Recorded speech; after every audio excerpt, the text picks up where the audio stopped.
welcome to the Diaspora platform, the show that brings people in the world together. You know, the global village is getting closer and tighter by the day. People are traveling around for various reasons. And this show brings people who have left the shores of Ghana, gone for greener pastures, and come back, and others who are not even Ghanaians who have come to settle in Ghana.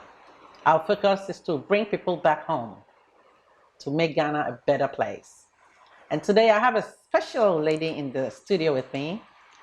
And so I will take a short break, and when I come back, I'm going to introduce and share her with you. Back in a moment.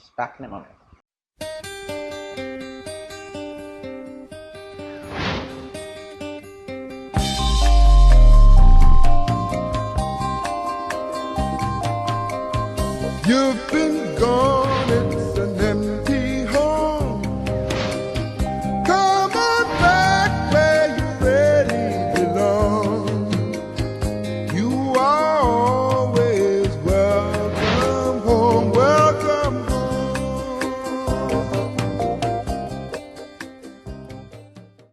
Welcome back, viewers. This is the Diaspora platform, and we bring people in the world together.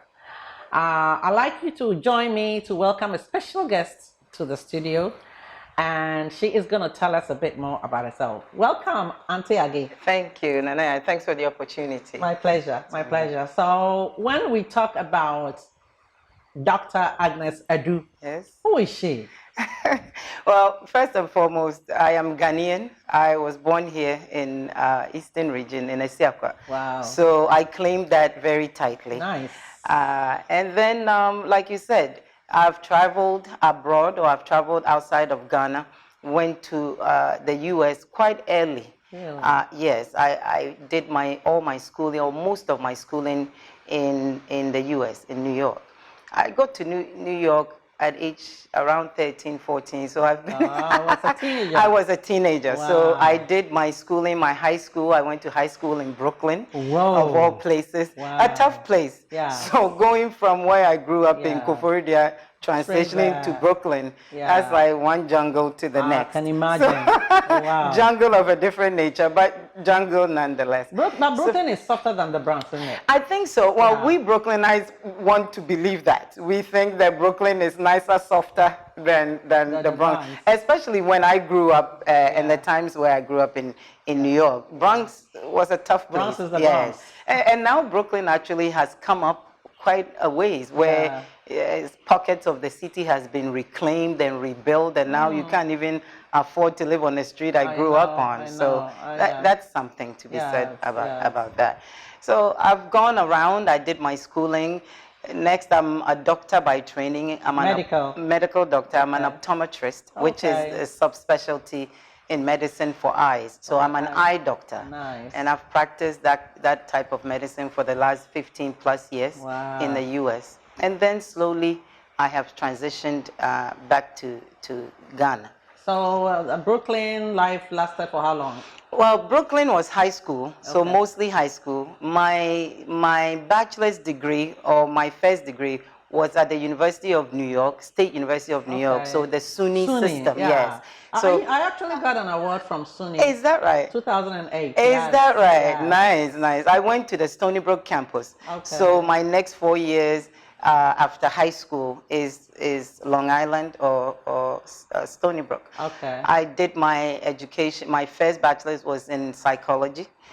With the concentration in vision sciences. My second degree is in vision sciences. And then I went into optometry, exactly. So after that, I did my residency and my optometric training in Chicago. So I moved from New York to Chicago, lived there for about 6, 7 years. Hot cities. Telling you, hot cities and cold cities. Yeah. Oh, yeah, the windy city. Oh, hot in the sense that it's a hip and happening place, Chicago, New York. Exactly. But when the cold hits, you better be ready. Chicago is a windy state. Oh my goodness, your tears will freeze on your face when you're outside. Yes, but the last 10, 15 years, I've lived in Atlanta, which is where I call home. I think there's no place like Atlanta. Really? I love Atlanta. I can't stand it. No, then you would need to have me there with you. I'll show you the softer, better side of Wow, Atlanta. Atlanta. I think it's a fantastic city. I like Atlanta because nothing severe in terms of weather happens there. That's true. It's all year round. It's warm, Yeah. not too hot, never really any So cold like weather. It's kind of like Ghana. Ghana can stay too hot for too long. Atlanta get true seasons. So you get fall, where the temperature is in Fahrenheit about 30, 50 degrees, so you're cold.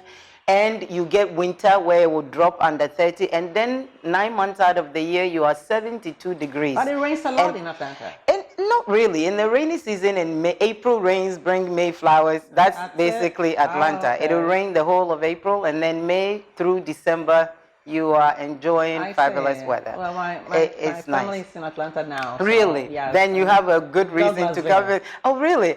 One of my offices is actually in Douglasville. Douglasville. Yeah. I Okay. worked with a network of doctors, the Vision Works, and I used to actually do the office in Douglasville. see. Yeah. My I sister see. lives out in Douglasville as well. Really? Yeah. So it's a good place. You should go back Wow. and visit. I will. I'm surely going back. to With visit. me, you will change your mind about Please Atlanta. take me along. I will. Take me along. So, after the education and the practices in Yes. Atlanta, so were you very excited about being in America? Were you happy? Were you wowed, or were you disappointed? Or You know, my story is slightly different than the average going to America story. Okay. I went to America as a child, so I really didn't have no a choice. choice. Exactly. My dad was one of the people who got the opportunity to go to America in the 1950s. Wow. So my dad went to America in 1958, before I was born. before I was born? Exactly. And so in the 70s, he came home, found a wife, had babies. The story goes on. Yes. And then by the time we were teenagers, You were he there. took his family to Brooklyn. Yeah. So my going to America was not a conscious effort. It wasn't by choice. By And default. So, by default, exactly. When I got there, I was young enough to almost forget Ghana, which is a strange place to be, where inside you feel Ghanaian, but all your actions and everything is American, because you have to conform and you have to learn how to survive high school. You know, you need to assimilate into society. Yeah. So living in America, I got quickly assimilated into American life, and it became a way of life. So in a sense, for me, it became that, yes, I know I'm Ghanaian, but slowly I was detaching from it. My parents are there, my siblings are there in America, everything is there. All your friends are American? My friends are American. And so for me, I don't think I thought it any other way. It was a way of life.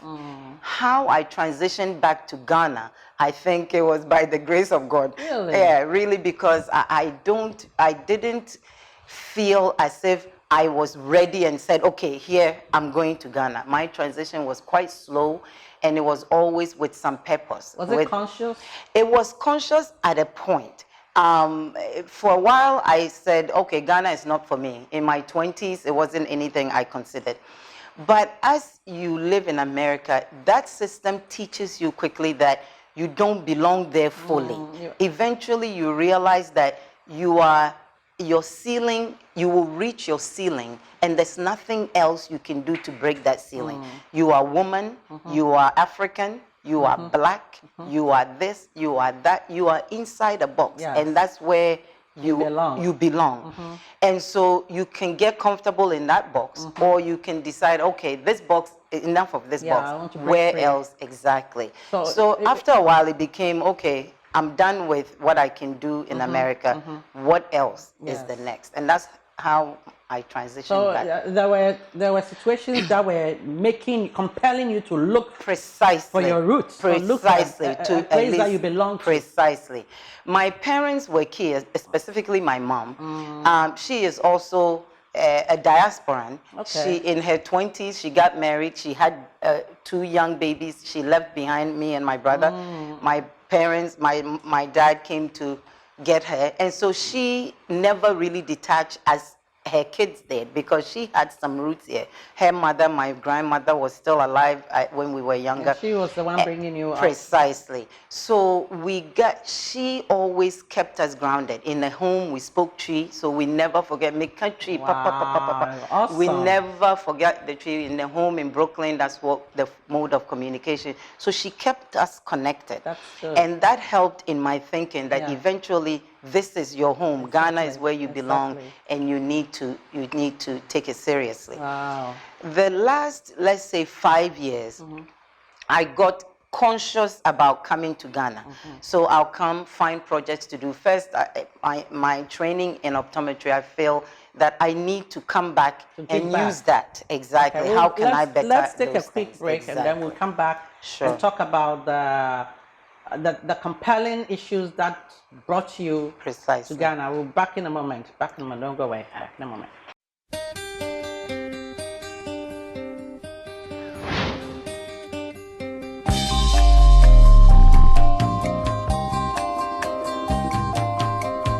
You've been gone, it's an empty home. Come on back where you really belong. You are always welcome home, welcome home.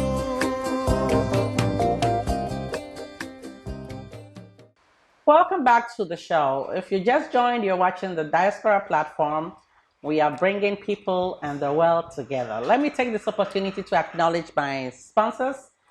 And this is X Water. X Water is natural, and you can find this in all the shops in Ghana, in Accra especially. And over here we have the extra virgin coconut oil, Ava extra virgin coconut oil. You must change the oil in your house and save your life. This oil stabilizes sugar level and is good for the heart. Don't go anywhere else. Just get Ava extra virgin coconut oil. It's made in Ghana. Yes, made in Ghana. And over here we have the almighty Emerton. Emerton is facelift in a box. Instead of going under the knife or going for laser surgery, this is what you need for your skin. You're looking 30 when you are 50. You can't get anything better than Emerton. Emerton makes your skin look younger. It's an anti-aging beauty system. And look for Emerton as you go out shopping. So I'd like to thank Walter Wood for making me look so beautiful in this nice outfit. I'm wearing Walter Wood collections. Walter is located in Owusu. His number will be given to you on the screen. All right, so back to Dr. Agnes Adu, the Chief Executive of Trade Fair. I was waiting for her to say, but I said it. So, Doc, you were telling us before we went for the break that you came back to Ghana for one or two reasons, and I'm very interested in that. I want my viewers to know what it is that drove you, because you were living well in America and an optometrist in your own practice. Absolutely. Boy, you're making good money. Absolutely. Why would you leave all that money and come and hustle with us in Ghana? That's right. Well, first of all, your experiences outside, if it doesn't benefit your country in some way, then it's really a waste of an experience. So that informed why I came here.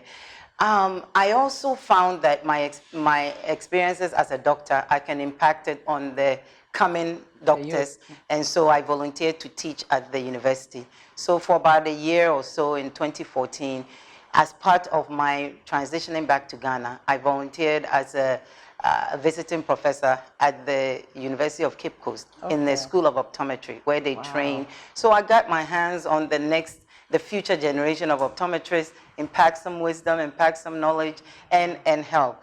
But really what has grounded me here is the position that I hold right now as the Chief Executive Officer, the CEO of Ghana Trade Fair Company Limited, which is a political appointment. I'll have to say that I will give that credit to the President of Ghana, His Excellency Nanayaa. We salute, sir. Amen. He is an inspiring story in the way that he's lived his life. He has rigorously and purposely and consciously devoted his life to Ghana. And he pursued some of us professionals who are living abroad and contributing to other people's society. Exactly. He managed to convince us that it is not where we belong, that our talents and then our hopes and aspirations for our country, we need to take it by the horn and drive it. So my recent coming back is really because I listened and took some advice from him, looked at his life, the way he's devoted his life to the country, and I decided that it's not beyond me to also put in what I can do to move Ghana forward. And that's basically what has brought me and grounded me. That's amazing, because I, you know, having lived abroad myself for about 28 years, I know how what you have to go through to get to the top. Precisely. Especially as a black woman. I tell you. You know, to get to the top, owning your own practice. Precisely. And having to abandon that, leave it in the hands of people, probably, and just taking your bag and walking out. And coming to face the unknown, the uncertainty. It's a tough decision. Especially being a political appointment, you know the terrain. Precisely, and you know it's not a forever job. Exactly. It comes, it goes, it can. So it's something that you have to deliberately decide to do. It's not something that I took lightly. You know, even the planning of it, it takes some time. My journey back home started maybe 2010. 2011, where I will look at different ways that I can survive here. Teaching was one of them. Opening an optometric practice or an eye clinic was one way to go. Teaching was another way to go. And even this appointment that I've taken upon myself, it's another way to go. So you just don't pack up your bags and come sit here for no reason. You need to go through the thinking process. What I advise people to do is not get scared by the thought of it. I think a lot of times, if you can't see the next corner, you get scared and you sit in one place. There's also a risk involved in coming back to Ghana, where the system is not so solid like we are used to in America. The water doesn't work, that this doesn't work, that doesn't work. So if you come for a visit for a month, and then you get discouraged, you go back. But I think it is something that you can decide, okay, you're going to let it stop you, or you can decide how can you get over that hurdle. Exactly. And someone like me, I mean, I lived in America since I was a baby, literally. To come back and actually, it's a conscious effort. You have to really... You have to be determined. You have to be determined. And so I'd like to commend you, seriously. I've been to your office. I've seen the transformation. My God. She has turned that trade fair place. I walked in. I remember when I came to your office, I'm like, is this the same office I came a year ago or something like that? That's amazing. And even something like that, taking a government appointment, you can decide to become part of the system and watch it rot, or you can decide, okay, I want to take it in a different direction and put some blinders on and take it in that direction. And it takes some doing. It's not, you need the support system around you. You need people, like-minded people who see where you're going. And even getting to that point where like-minded people are helping you is something that you have to continuously And of course, you don't also expect any reward. Precisely. Because if you did, you won't do it. I'll tell you the story of trade fair the last year. Is that it's gone from somewhere that the company was insolvent, there was no money in the system, so you can't say, oh, she came to take money. Workers. Myself, I couldn't take salary for months until I generated that salary and looked for ways to improve revenue and looked for ways to make sure that our bills get paid. When I took over the seat, electricity had been cut off to trade fair for 3 years. I'm telling you, and since 2015, and within 90 days, I put a plan together to try to revive the center, including turning on the lights. And we hit all our goals. But it's a deliberate thing that you have to set and you have to follow through. I am a strong believer, I'm a seriously strong believer of one person makes a difference. Every single soul. I strongly believe that one person makes a difference. I agree. You know, and I always use Rwanda as an example. Precisely. Look at what this gentleman has come to turn that country into. Precisely. And so, for you walking into the facility and knowing that you cannot sit in an office that is infested with roaches, all kinds of, you cannot. Exactly. You just cannot. Precisely. So you have to turn it around. You have to turn it around. So it's an amazing job that you have done. So if your mentality changes and you are able to affect other people, then gradually we are changing people. That's a plus. That's a step in the right direction. Wow. And basically, that's where I want to take trade fair into the future, into the next level. The place is although it's a government agency or government-owned company, it's supposed to really foster trade and industry. It's supposed to be a place where we showcase... Marketplace. Precisely. Yeah. It's a marketplace. It's a place we showcase our goods, our services. It's a place that we invite international global partners to come and find their distributors here, their local partners here. And that's exactly the new phase where I'm taking it. Yeah. In the next 2-3 years, we will rebuild the entire site, put a modernized convention center, some hotels, and shopping spaces, and make it an all-encompassing, multi-purpose use. Let me know what I can do to help. Amen. All hands on deck. All hands on deck. All hands on deck. Talking about amen, that sounds like I'm in church. Can you tell us a bit about your religious background? Sure. I'm a spiritual person. Okay. I am in tune with my maker, whether I'm in church or I'm not. Okay. But I am, I guess if you want to start from my childhood, I was baptized Presbyterian, so it's in my soul. You don't go away from. But, amen.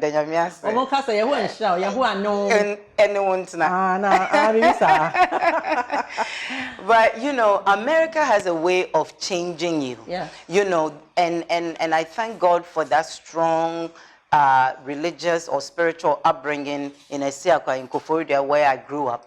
When you get to America and you get into the schooling system, you go to university, there's a strong possibility that you can learn to forget that God exists. Yes. And so, you know, my minor was in philosophy. Philosophy is a place that you go and you start revising what you know about God. Does he exist? Does he not? I've gone through all that. So I have to say that there was a period where I decided I am, therefore I am, and therefore you are detached from God. Wow. When you're in university, that's the new age. I'm telling you, when you're in university, it can happen. Yeah. But the last, let's say, 20 years of my life, I've rediscovered Christ. I'm a born-again Christian. Amen. In Atlanta, I belong to a church called Free Chapel. Okay. Free Chapel Ministries. It's a huge church in Atlanta. It's based in Gainesville, Georgia. Okay. Pastor Jensen Franklin. I know Frank. Yeah. There you go. Yeah, I am a staunch member of that church. Okay. It's a non-denominational, come as you are. Okay. He preaches common sense. Yes. It's like Joel Osteen. It's like Joel Osteen type of church. So I've been going to that church since 2008. Nice. And I've been a member and go to church every Sunday. Even now, I stream live church on Sundays. Did you play any role in the church? In the church, I was part of the women and the youth groups, the small groups, exactly. So we do events, we try to recruit new members into the church and things like that. So, and that church, you can be involved if you want to. If you don't want to, you can just come and worship and go home. That's also fine. So initially, you are shy, but then as you go, you get yourself grounded in the church. I have to say, I haven't found a home church here in Accra, but I'll help you do that. There you go. So I visit one church here and there, and I have to say, I haven't found comfort. Where about do you live? I live in airport area. Oh, okay. Yeah, so we'll sort that one out. Yes, you're in the right place. I would be delighted to find. Hallelujah! I'm going to take a short and quick break, and when I come back, we're going to talk about your stay so far. You know, in Ghana, whether you are happy of the decision that you made and all that stuff. Back in a moment. Don't go away. Back in a moment.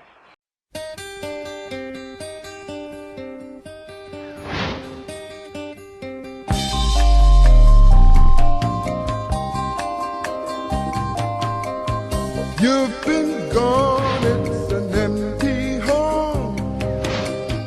Come on back where you really belong.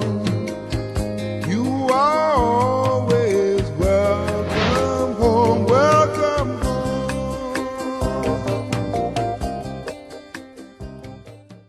Welcome back, viewers. If you just joined us, this is the Diaspora platform. We're bringing people in the world together. And we have here, first of all, let me just talk to you about my sponsors. X Water. It's all natural. You can get this in all the shops in Ghana.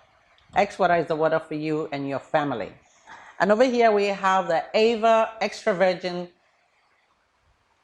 We have the Ever Extra Virgin Coconut Oil. That's what you need in your home. Change your oil, save your life. And I have here the almighty Emerton. Emerton is a facelift in a box, you know? Facelift in a box. Emerton is for people who want to look younger as they're growing older. Look younger as you're growing older. Gives you back about 15 to 20 years of your life. Gives it back to you. Emerton says, looking old is a choice. Looking old is a choice. That's what Emerton says. Okay, so right here, I have Walter Wood's collection. Walter clothes me and makes me look all that. Walter Wood's collection is at Owusu. And then for my face, my beautiful looking face is Person Brushes by Theresa. She makes my face look so beautiful.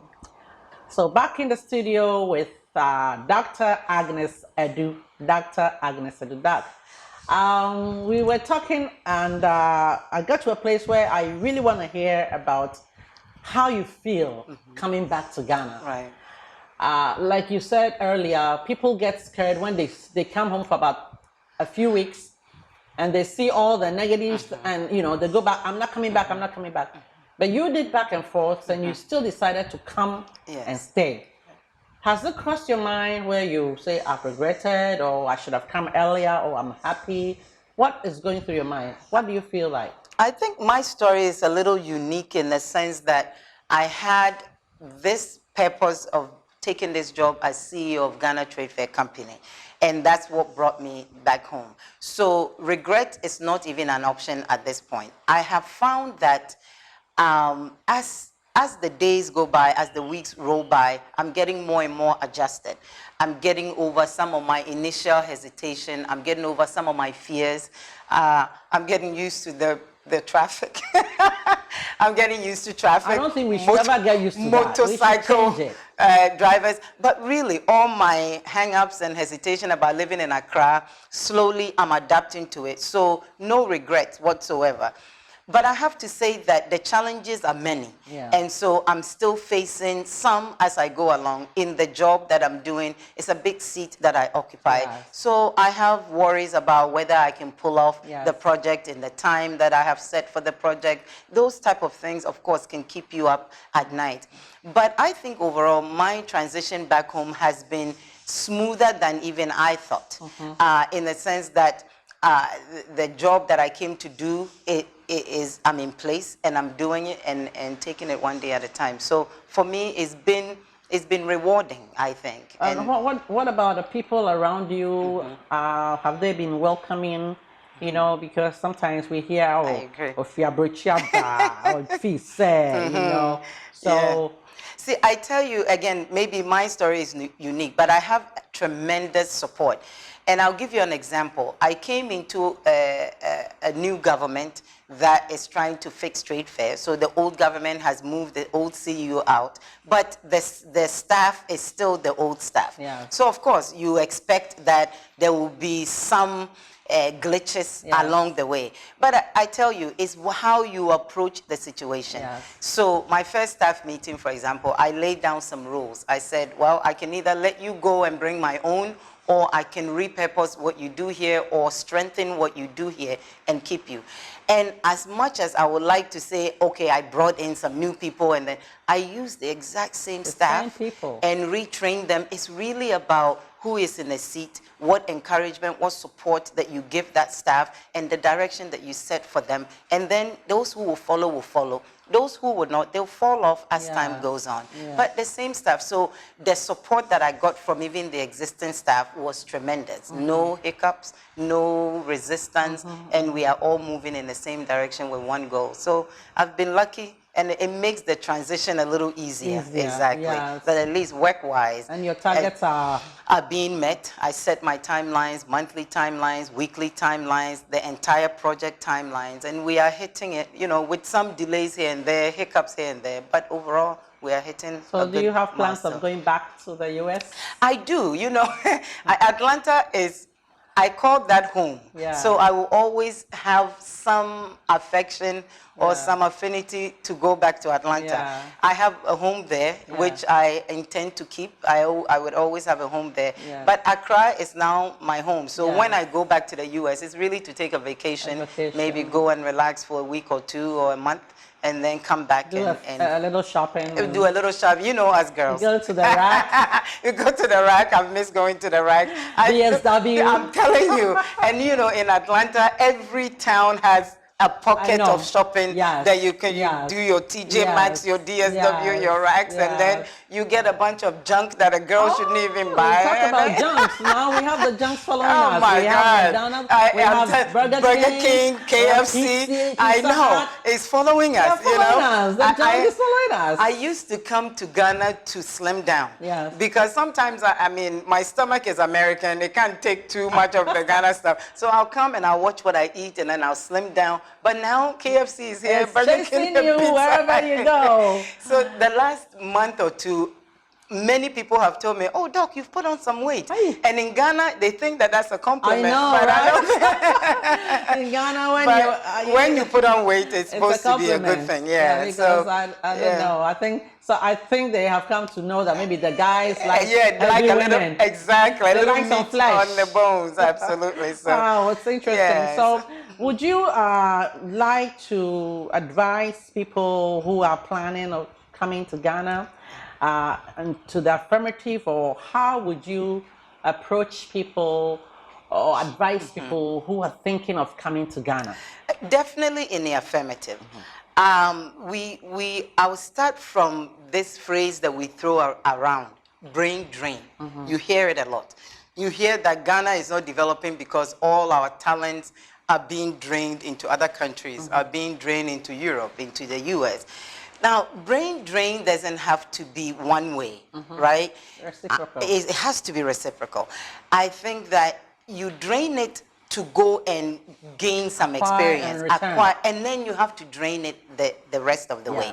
So I think that professionals or even non-professionals that have acquired skills that can help build this country, I think it's almost a requirement that you come back and try your hands at how you can move your own country to the next level. So definitely I will encourage people, but not to do it as if you are just haphazardly taking your things and coming to Accra and struggling. I think it should be by a plan.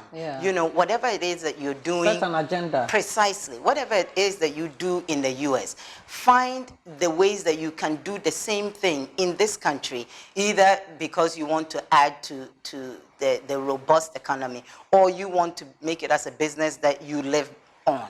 And so whatever you do or whatever your ideas are, put a plan together, then see how you can transition it into this country. But we definitely need to drain the reverse, the reciprocal drain needs to come back into the country. Because a lot of people have traveled, and when they hear stories of, I came to Ghana and I was duped or robbed, or you know, and those things exist. You know, we shouldn't make it rosy. That those things. So that means that in your coming back, in your return, you really need to put almost a plan together, a foolproof plan together, that you don't get stuck into those glitches where somebody's taking advantage of you. But those things there in business, you know, it comes and goes, and you have to have plan B when you come back to Ghana. So would you advise anyone who is coming to do it quickly, or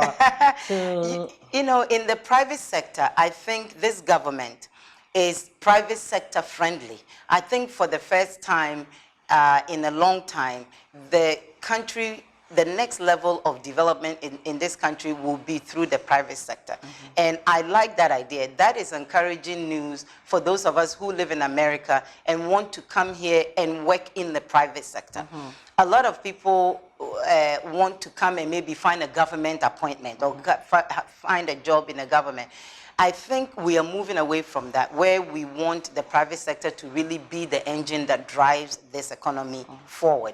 And so I think in the next 10 years, there's a lot of opportunities in the private sector for those professionals that want to come back in consulting services, in building your own businesses, things like that. I think the environment is conducive for that. So if you're going to come back to Ghana, there's no better time than now to come and tap in. It's better when you come in at the beginning of something, meaning that now that the private sector is driving the economy, come in where it's at the beginning. When you come in when it's well advanced, it's harder to get inside. Yeah. Okay. So I think my viewers, if you just joined, we are still here with Dr. Agnes Edu, the CEO of the Ghana Trade Fair Company Limited. And this is the Diaspora platform, the show that is bringing people who have traveled around the world together. We are giving people the reason to come back to Ghana, to enjoy and support and help to build. You know, when President Obama came to Africa, and precisely when he came to Ghana, he said Africa must be built by Africans. Absolutely. So I say Ghana must be built by Ghanaians. Precisely. Even though we have people who love Ghana around the world coming here to settle and work with us, Ghana is so friendly. I think that we have come to the place where we must educate our youth to know that yes, we traveled, but our times have changed. Absolutely. And what advice would you give to the youth at this time who are thinking that it's only when I travel abroad that I can succeed or I can be somebody? Precisely. You know, it starts from what we teach our children in schools, for example. My advice to the youth is that it's not always greener on the other side. Exactly. We are, like you said, we are too quick to say seek greener pastures. We are too quick to say America is the place to be. But you are saying, as you said, the world has changed. The world has gotten smaller. Yes. Where now you really don't have to travel abroad to even enjoy some of the things that you can enjoy in Ghana today. The internet has connected us all. Has crushed us. I mean, has crushed us all. And you quickly realize that whatever you can do in America, in most cases, you can do in Ghana. It takes a little effort, I think, because in Ghana, maybe the structures are not in place, or maybe the infrastructure support is not in place. But living abroad is not all that it's cracked up to be. It is tough terrain. Absolute hard terrain. You have to figure out where to go, how to live, how to educate yourself, how to survive. And if you don't have a good support system there, you can get stranded in places like UK and US. So it's not always what it's cracked up to be. I think we should harness the youth, our abilities. You know, when you're 18, you don't really know what you are about, but it's how we, the adults, we, the government, we, the city systems, is how we harness the energies of the youth and how we channel it to build our own country. And I'll give you an example. I came into this job about a year ago as CEO, and for the first time, we used the youth to really drive the international trade fair that happened in March. Exactly. The previous trade fair saw maybe 60 or 70 exhibitors because they used the traditional means of advertising. They put some newspaper here, they put a billboard here. For the first time, I gathered the youth in technology to come on board and help us to organize the fair, but also to broadcast and do media promotions and things like that. And it is amazing the amount of talent that is actually available in this country. The young people in this country will take us through technology to the next level. So I had programmers come in, I had bloggers come in, I had social media folks. I mean, the young people live on social media. They all came in, we formed a media committee, and within the space of 3 months, we were able to attract over 600 exhibitors, yes, to the 22nd International Trade Fair. And we didn't go outside of the country to go and do that. And I know the talents are here. In the next phase of Trade Fair, we are building that type of area where we can harness the youth and their talent. as part of the redevelopment project that we're doing there, we are building a technology hub to attract those companies, Facebook, Google, Apple, those companies will put in high-speed infrastructure, high-speed internet infrastructure, and attract those companies here and harness the youth in our country. Wow. And so that's one area that we can go after the youth and keep them in this country. And all sectors are capable of immediately attracting the youth to I think the systems are in place. We just have to advocate precisely how to use it. Absolutely. Yeah. So absolutely. the youth, as you heard, Madam Agnes, I do say, Ghana has resources. Precisely. It is not about traveling abroad. I agree. Before you can be who God has asked you or who God wants you to be. Well, this show has been brought to you by kind courtesy of X Water. X Water is natural. Natural water has no side effects, okay? And we have extra virgin coconut oil. Change your oil, save your life. I can't tell you more than that the oil is good for your family. And over here we have the almighty Emerton. Emerton is facelift in a box. If you want to look as beautiful as I am, yeah, this is the products for you. I want to thank Walter Wood Collections for clothing me and Thurston Brushes for making my face look all that. And also, especially, I want to thank my guests. Thank you, Dr. Nanayaa. Agnes Edu. Thanks for the opportunity. For leaving your desk. I know how busy that desk is. I thank you for leaving your desk to be with us. I need to get out once in a while. Yes, so thank you so much. We appreciate it. Before we leave, I know you are Achim, and me, I'm Asante, you're the sad one. So I want to know, I know you tell me I don't know how to dance, but you do. I can do a bit. My viewers, a little touch of Adwa. By all means. A little touch of Adwa. By All all right, means. okay. I'll help you out. Sure. A little touch of Adwa. Okay. So I'll take cues from you. You take cues from me. So Yes. you go like this. Okay. And then you go like that. And then you go like that. Ah. Okay. No. Okay, this and that. Use the left one. I see. No, the left one. Okay, this, this, and that. Okay. This Okay. and that. Okay. So And same this. thing. It's that. And that. This and that. And that. And then Okay. you go this way. Okay. No. Okay. Dun, dun, Oh, dun, okay. dun, Okay. dun, king, king, king, king, king, king, king. King, king, king, king. All right, so This well, skills on that note, we're going to say bye-bye from the Diaspora platform. I'm dancing Adwa with Dr. Agnes Edu over here. So those of you who know how to dance it, you go along with us. King, king, king, king. Okay, shake the body, Hey. shake the body, shake the body, shake the body. All right. We are God back bless home you. for real. See you next time, same network right here. Blessings. King, king, king, king, king, king, king, king, king, king, king, king, king, king. Ah, God bless you. Thank you. Thank you so much for coming. You're welcome. Ah, did you get it? Wow, She record didn't on. like that. She didn't like that. Yeah, I did. Oh, I didn't. No, so sir. Okay, let's do our stills. Okay.